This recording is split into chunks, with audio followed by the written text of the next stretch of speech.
Саламатсыздар ма балалар? Бүгін өтетін тақырыбымыз теңдеудің күрделілік түрі және оларды шешу. Біз жай теңдеуді шығару жолын білеміз. Енді біз теңдеудің күрделі түрін шығаруды үйренеміз. Мысалы, біздің алдымызда мына теңдеуге қарасақ, мына теңдеу жай теңдеу. Біз бұл теңдеуді шығара аламыз. Ал енді күрделі теңдеу дегеніміз мінеки, мыналар. Мыналарды біз күрделі теңдеу дейміз.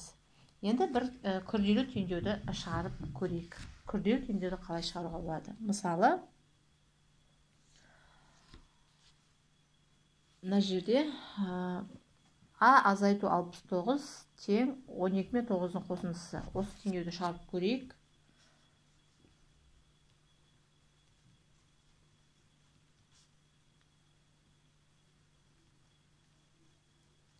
Бұл күрделі теңдеу.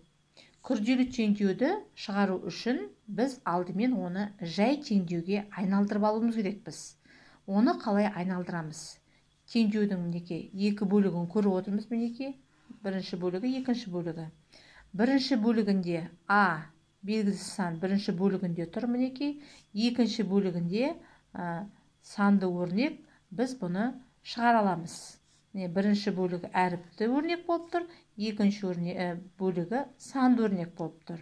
Біз күрделі теңдеуді жай теңдеуге айналдыру үшін белгісіз бөлігін солай түсіріп аламыз. Әріпті өрнегін А азайту 69 тең.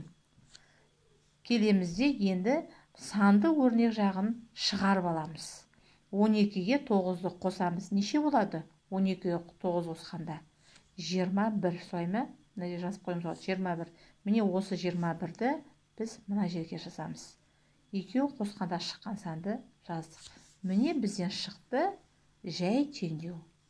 Жай теңдеу шықты. Енді оны кәдімгідей күнделікті шығарып жүргендей шығарамыз. А тең деп бастаймыз. Не істейміз енді?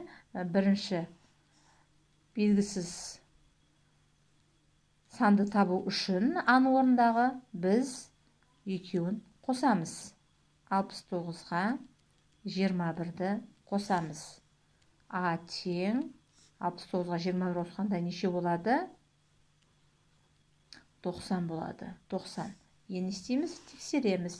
Тексерген кезде мінеки аның орнына 90-ды жазамыз.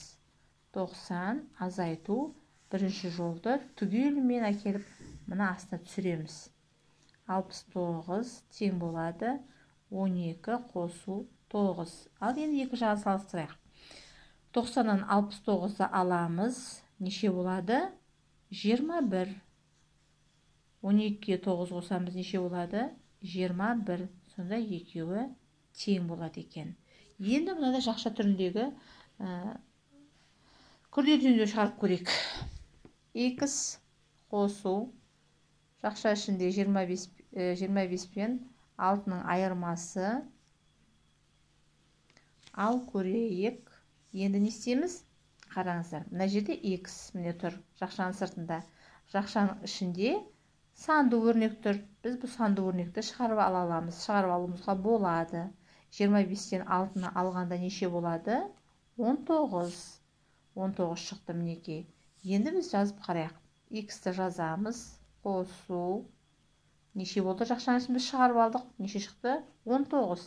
Міне 19-ды жазамыз. Тең 38. Міне біздің теңдеуіміз жай теңдеуге айналды. Енді ары қарай күнделікті шығарамыз. Тең. Не істейміз енді? 38-ден 19-ды азайтамыз. Қосу болса ойланбаймыз, білеміз ғой. X тең 38-ден 19-ды азайту үшін баған түрінде шығарып үйренгендеріңіз жөн. Мысалы, 38-ден 19-ды азайтамыз. 8-ден 9 алынбайды. 1 ондығын береміз. Бұл 18 болады.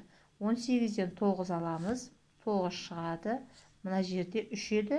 1-ні алып кеттік, 2 болып қалды. 2-ден 1-ді аламыз. 1. Сонда бізде шығады 19. Енді не істейміз? Тексереміз. Тексергенде мына бірінші жолды әкеліп қайтадан мына жерге жазамыз. Бірінші X тұр. X-тің орнына біз сан қоямыз. Міне 19 шықты. 19 қоямыз. Қосу.